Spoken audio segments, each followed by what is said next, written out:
A legit wow moment from Major League Baseball free agency late last night.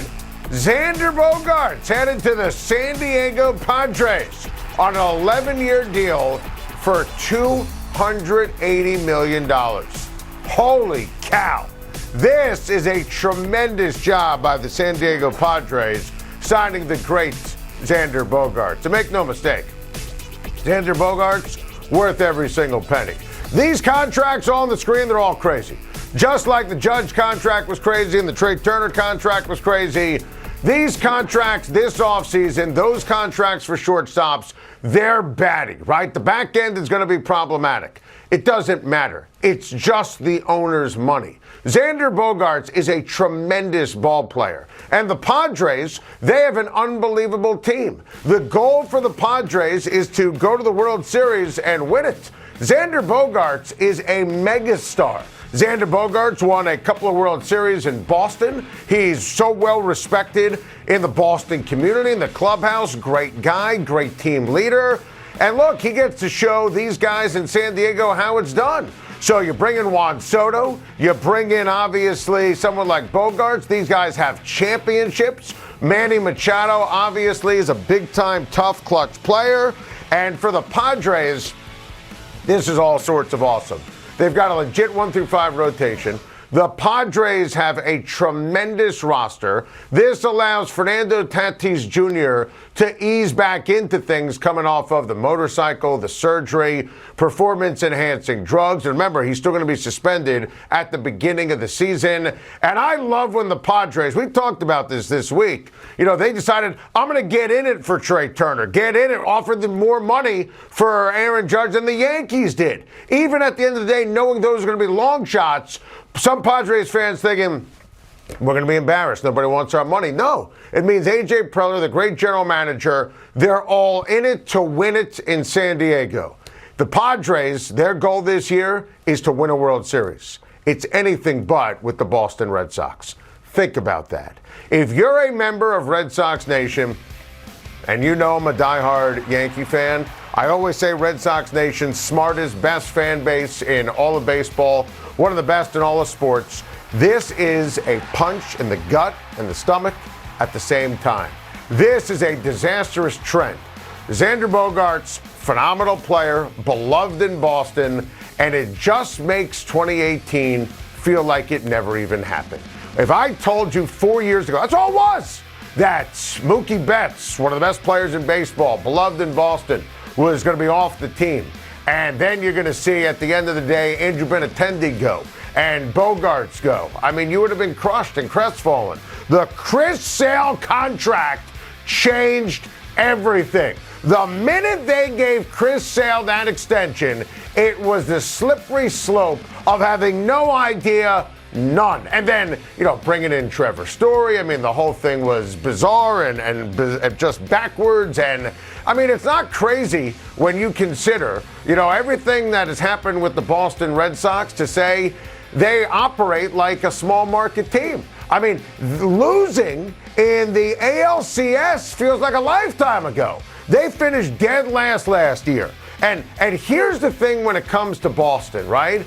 They made Bogaerts a little offer here to say, hey, we tried. No, you didn't. You treated Xander Bogaerts like he was a commodity. You should have signed Xander Bogaerts to be a Red Sox for life, not for 11 years at $280 million. You should have given him a requisite superstar contract in March or last off season. This is the kind of guy who should have been a fabric of the franchise. He should have been like Yastrzemski or Ted Williams. I mean, that's what we're talking about here. This would have been like, for me, losing Aaron Judge for everyone who's part of Red Sox Nation. Won 2 World Series with the team. The guy was the epitome of class. The Red Sox, they've been breaking this thing down, and they sold low, Chaim Bloom did, on Mookie Betts years ago. You'll never forget. I mean, you have Alex Cora, tremendous manager. The starting rotation is deplorable. Here come the Clowns bullpen.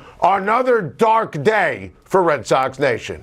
We had CBS Sports NFL analyst Adam Archuleta on yesterday's sizzling edition of Time to Shine, and he spoke about exactly what Derek Carr is saying right there. Took some time for the Raiders offense to get going, but wow, they are smoking. They are cooking. They are sizzling right now, and the Raiders are on an absolute heater with a realistic chance to go to the playoffs. The Raiders have the Rams tonight on Thursday Night Football. They're on a 3-game winning streak, and there's no doubt they're going to keep the good times rolling. Derek Carr's on fire. Davante Adams is playing like the best receiver in the NFL that he is. The combination of Adams and Jacobs, absolutely unstoppable. And Josh Jacobs deserves major consideration here for Offensive Player of the Year. I mean, look at the numbers, watch the games, look at the rankings. I mean, he's in the same category to me as Tyreek Hill and Justin Jefferson when you start talking about this prestigious award. The offense is on fire, and oh, hey, Chandler Jones joined the party. I mean, literally, the game against the Chargers was the first time you saw him in the box score or do anything on the field.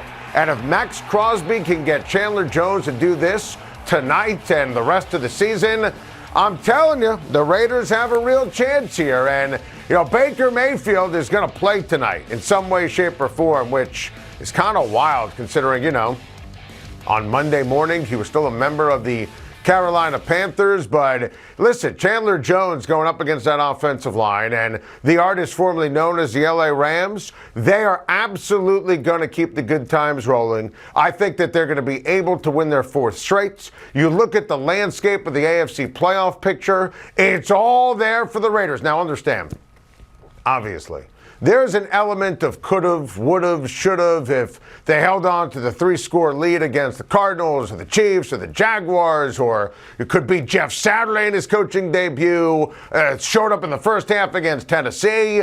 But even with all the negativity, even with all the criticism, starting with me when it came to Josh McDaniels and blowing those leads and the underachievement, it's still all there in terms of the expectations to make the playoffs. It's all there for the Raiders, and they're going to handle their business in a major way. I don't give the Rams a chance on Thursday Night Football. That's how great the Raiders have been.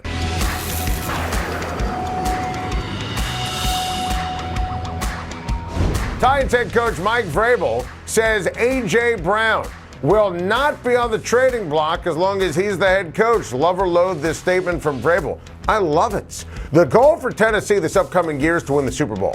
A.J. Brown is part of that. He's an electrifying ball player who hasn't even played his best yet. There is no way they'll ever trade A.J. Brown, and I expect them to sign him eventually to a megabuck contract. Tennessee Titans GM John Robinson says Tennessee won't trade A.J. Brown. Now, normally this time of year, GMs are only fibbing when their lips are moving. I believe him. The only potential A.J. Brown deal I would ever make would be straight up for Deebo Samuel. Other than that, no chance I'm trading A.J. Brown.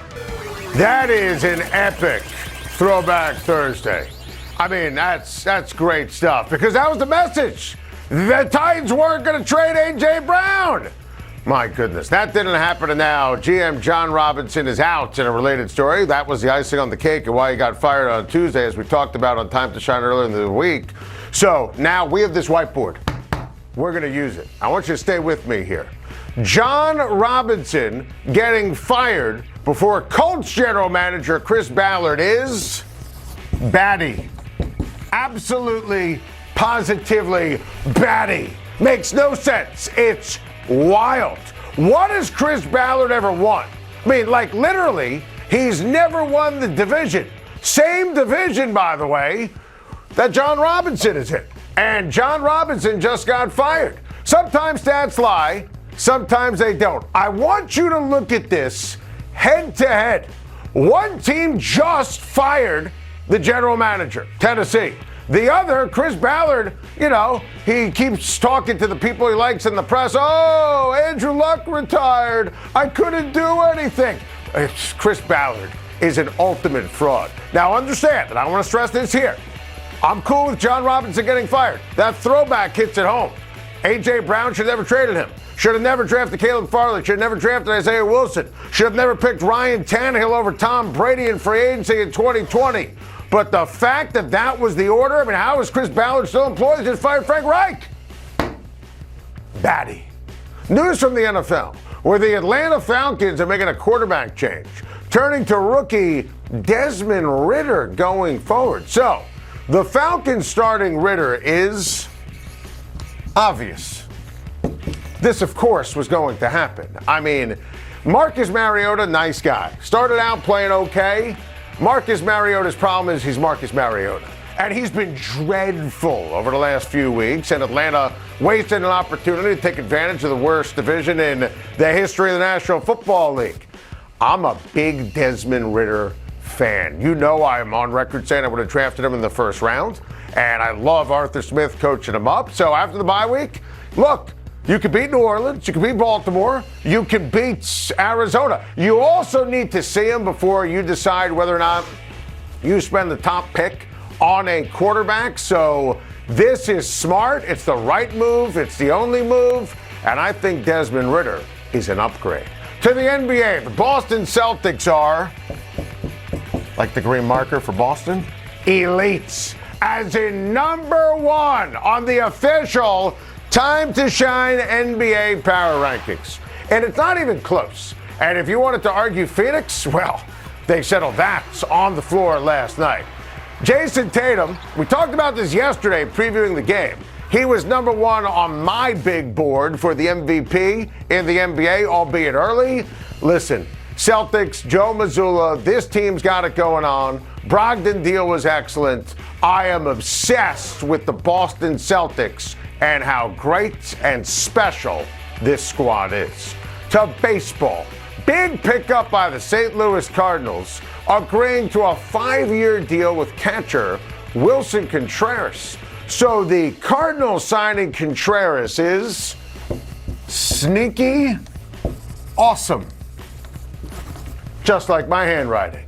This is not one of those moves that is going to lead Time to Shine, but we're making sure we address how awesome this is. Wilson Contreras has an unbelievable bat. You steal him from a division rival. I always felt it was completely unfair when you had some people question as a catcher how he called games.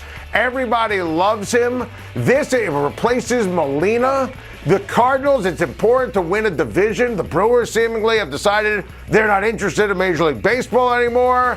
One of those moves that's going to matter for the Cardinals and their great fans all regular season and postseason long. Sneaky awesome. Thank you for watching. Please like and subscribe, and don't forget to hit the bell for more videos.